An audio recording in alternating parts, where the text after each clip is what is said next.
The Sacramento Kings are back in action, and tonight it was against the Golden State Warriors where they suffered a 132 to 108 defeat.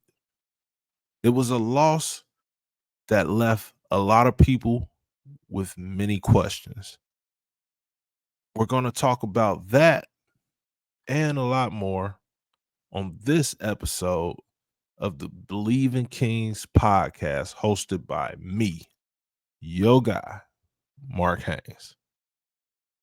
Let's get to it.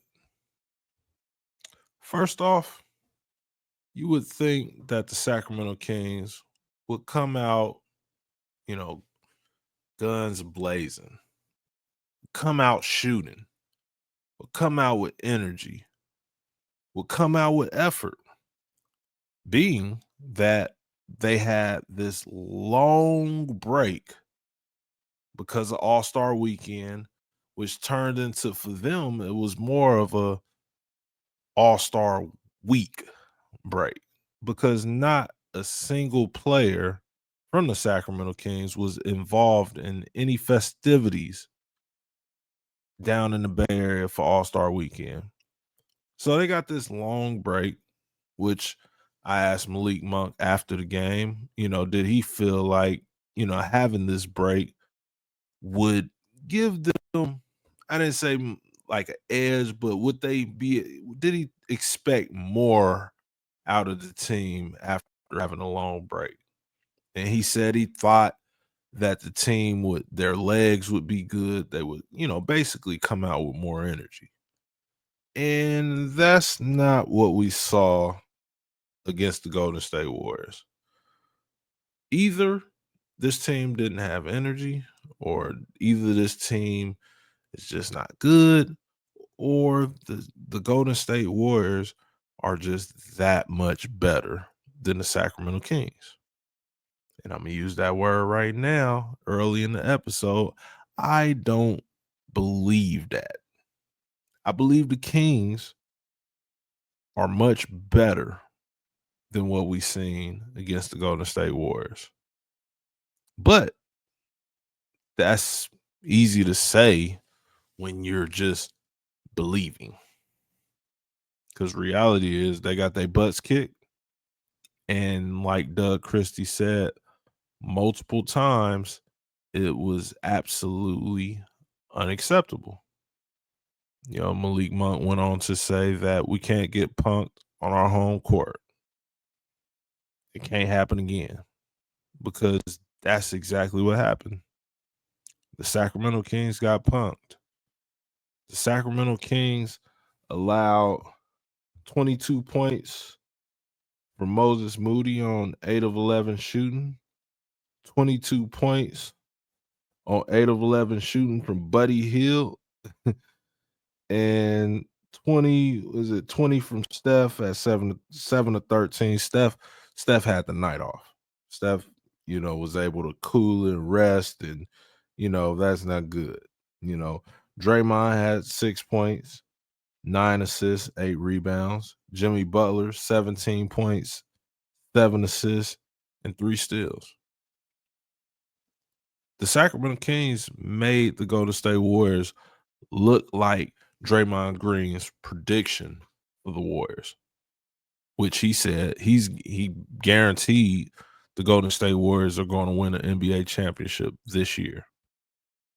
Sacramento Kings made the Golden State Warriors look like that's going to happen, because the Sacramento Kings played nowhere near to the level of the competition. This was a game that I don't think anybody, maybe somebody who Bleav in the Kings too much, but I don't think this was a game anybody thought the Sacramento Kings was going to win once it got going. And once it got going, especially in the first quarter, which that was the best quarter of the game. Let's see, do I have that stat? That was the best quarter of the game. And yeah, I don't have it on me right now, so y'all have to forgive me. Oh, here we go. The first quarter was 31 to 28 in favor of the Golden State Warriors. That was the best quarter of basketball that the Sacramento Kings played, and it was mainly because of DeMar DeRozan. It is heavily because of DeMar DeRozan. He had 15 points. 15 points. He scored. Yeah, what did I just say? Of 28. DeMar DeRozan scored over 50% of the team's field goals. Over 50%. Now, the weird thing is the Sacramento Kings, nobody shot the ball well, but they did have 21 turnovers, and 21 turnovers, you are not going to win a basketball game that way. 21 turnovers is always going to be a problem. But everybody shot the ball, fairly well for the game. They shot 50% as a team from the field. But the turnovers and the effort, to me, those were the two biggest problems for the Sacramento Kings in this game. And the effort, in the words of Doug Christie, the effort was just, like I said earlier, unacceptable. The fans deserve better. The city deserves much better, because it sounded like this game was played in the Chase Center instead of the Golden One Center. That's what it sounded like for the entire game. For those who were there, they know exactly what I'm talking about. It was pathetic. This is a game that the Sacramento Kings should have gotten up for. This is a game they should be ready for. You got your rivals that just hosted All-Star Weekend less than a week ago. Just hosted it, and none of you guys were involved. No players from the Kings were in the skills challenge, the dunk contest, three-point contest, all-star, any event you could think of that just happened right down the street from your home, from the team that's been sunning you for years. They're in your building to jumpstart the second half of the season with the same record. A team that you're battling in the Western Conference, and you don't show up. That's insane. And that's what happened. Guys didn't show up. The offense did not look good. The offense was very stagnant. The offense was a lot of one-on-one basketball. DeMar DeRozan, I Bleav, had 34 points. I'm not even gonna look at the stats. It's not really worth looking at the stats, because it was such a bad game that I expected more. I Bleav that the Kings would do a lot more. Coming off this break, I thought they would play with some fire. I thought, Domantas Sabonis should have been an all-star, and I thought he would come out and play like he felt like he had something to prove. And we didn't get that from anybody. Now, I'm not saying some guys played well, but in order to be a good team, you can't just play well. Some guys, when you're a star, it's guys on this team that's getting paid big money, and I don't have to say their names. Y'all know who I'm talking about, and they do too. There's guys that get paid big money, and it's their job to perform at a high level because they get paid the big money. But they didn't tonight. And that's fine if you're going to show up next game and the game after that and the game after that. If not, we're going to have a ton of more podcasts on this show talking about the same stuff, talking about effort, talking about being aggressive, talking about playing defense, talking about all these negative things. I don't necessarily have anything really good to say about this game outside of Markel Fultz. Markel Fultz looked good in his 9 minutes. He was 4 or 5 from the field, had a monster dunk. His first basket was a, athletic lay, and I hope that that quick burst of playing time as award is going to award him more on Monday against the Charlotte Hornets, because I thought he looked good. Outside, he made 3 turnovers. He was, you know, he was wild out there. So you got to get under control. But I like the aggressiveness, and I like what I seen. He got his, he got a, I think Bleav he got a deflection or two, but just making something happen, playing hard. And playing hard is something I don't feel like the Kings did as a whole. And that's why I Bleav, or yeah, let's stick to Bleav, because this is the Bleav in Kings pod. And I don't know if I said it earlier, and I don't know if I still need to say it. My name's Mark Haynes. Y'all should know me by now. And I think majority of the people watching this can read the name right there. But this is why I Bleav this is the type of defeat that maybe it should be some looking in the mirror. Maybe there should be some type of player meeting or team meeting. You know, I Bleav some talks need to be had. I Bleav players need to, I Bleav players need to come together and figure out what's going on, because if they don't, this can be the beginning of the end of this season, because they have, some website says this is the second toughest schedule to finish the season. And if they don't get their act right, they're going to lose a lot of games, and they're going to lose a lot of games in a hurry. And here in Sacramento, we're going to be talking about next year real fast. So I think I wouldn't be surprised.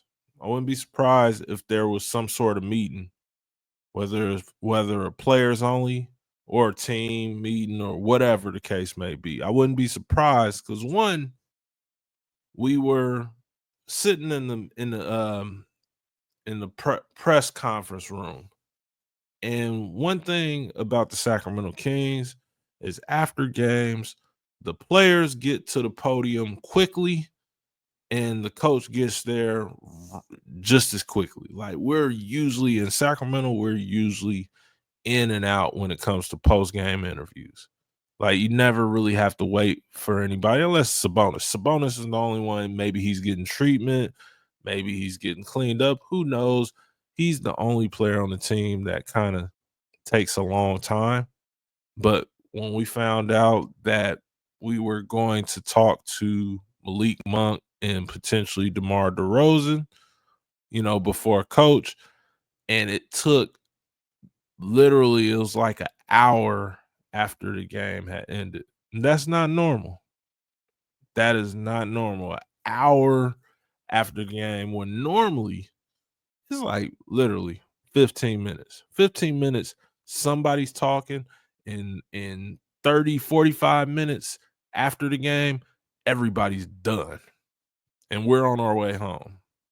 But this night, it literally was like an hour after the game.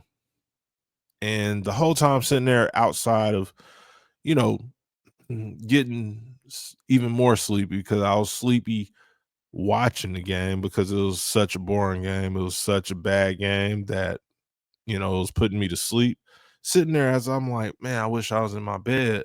I was like, whoa, if they're taking this long to get here, maybe they're having some sort of team meeting. So again, I still stand on, I Bleav it's something like that. And don't be surprised if while you're watching this or after you watching this, you find out that there was a meeting. Now, when Doug came to the podium, he said he addressed the guys like obviously the head coach would. He said he basically, ripped into them. He got on them. And he said that he can't tell us, the exact words he said, but he was like, it was unacceptable. This was an unacceptable performance. And he hated the fact, and I love that quote. I love that part of what Doug said when he talked about the Warriors fans that were allowed to cheer because their team came out here and handled business. He's like, I hate hearing them. And I'm paraphrasing, so I'm not reading anything. I'm just paraphrasing. But he said he hated. He hate the sound of Warriors fans cheering in their building.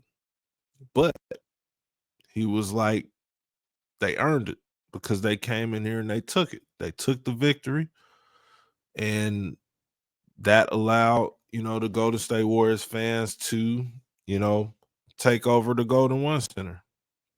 Because that's all you heard. That's all you heard was them blue and yellow fans, cheering for their team. You didn't hear much. We didn't hear a light the beam chant. We didn't hear, MVP we didn't hear none of that. It was very, very quiet. And Doug said he hated it. He said he hate losing, and he's not afraid to make adjustments. He was like, if he got to shorten the lineup, if he got to do this or do that, he will do it in order to try to win. And that's what is going to be interesting moving forward, because thus far, Doug Christie has not, changed the starting lineup. He's tried different things. Like, they got Markelle Fultz. He didn't play in the first half, but he played in the second half. Maybe Markelle Fultz did enough to get some more minutes in this next upcoming game against the Hornets. Maybe a player rubbed him the wrong way, and maybe we'll see less of them. It's a lot of things that could go on, but again, don't be surprised if there was some sort of meeting after this game, because how long it took them to get out there to talk to us media guys, and ladies, because there's some ladies in there too. But talk to the media, it was strange. And usually when things like this happen, um, something's happening. You know, Doug Christie, Malik Monk, they wasn't late for no reason. And I think we were supposed to get DeMar DeRozan, and we didn't. And I don't think all of this happens just because. I think this was the worst loss of the season, and I think everybody in that locker room knows it, and everybody in that locker room knows something has to change, and it has to change quickly. Because if not, Sacramento Kings could be looking at the lottery. And that's not what Sacramento fans want. That's not what I want. We all want to do what? We want to Bleav in the Kings. And I'm your host, Mark Haynes, and we're going to sign out on this thing. This is the Bleav in Kings podcast.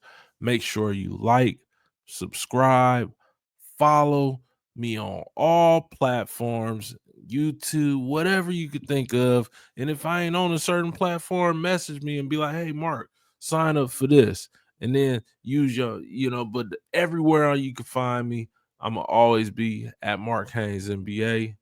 Make sure you hit that click button, and thank you for all the love and support. And until next time, we out.